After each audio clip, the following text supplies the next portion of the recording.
فاكرين يوم 2 فبراير سنة 2006؟ كان يوم عادي زي أي يوم. الناس بتسافر رايحة وجاية بين السعودية ومصر، بس اللي محدش كان متوقعه إن اليوم ده بالتحديد هيشهد واحدة من أبشع الكوارث في تاريخنا الحديث. عبارة السلام 98 اللي كانت بتشيل أكتر من 1400 راكب غرقت فجأة في وسط البحر الأحمر. النهاردة هنعرف تفاصيل اليوم الأسود وإيه اللي حصل، لدرجة إن الحكاية دي هتفضل محفورة في ذاكرتنا لحد النهاردة.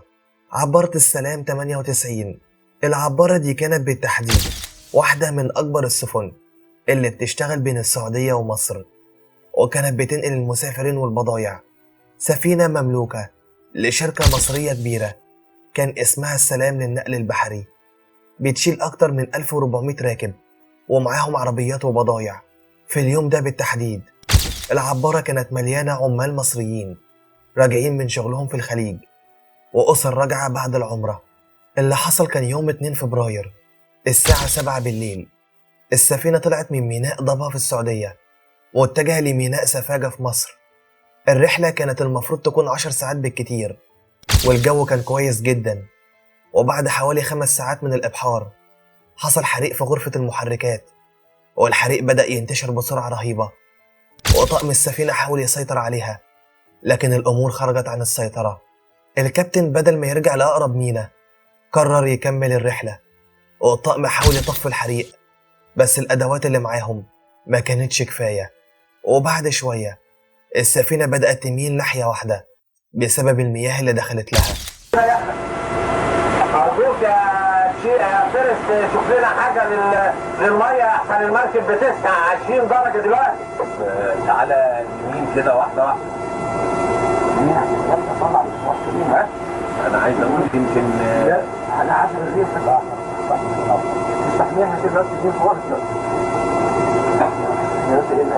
أصل الريح في اليمين يعني بدل ما هو جايز هو مقصر معانا، يعني لو نيجي في عينه شوية لا خالص تحت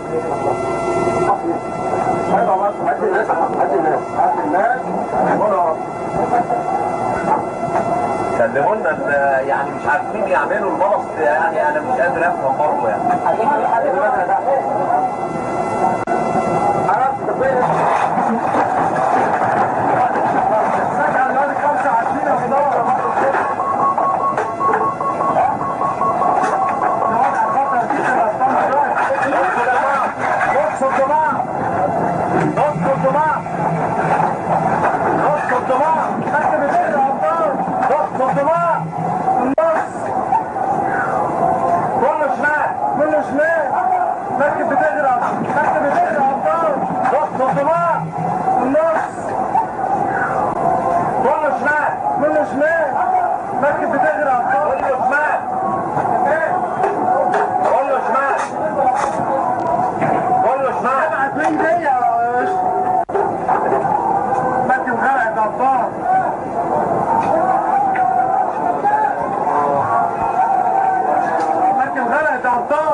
فجأة السفينة قلبت بالكامل وغرقت، وكل اللي على متنها اتحطوا في مواجهة مباشرة مع البحر البارد.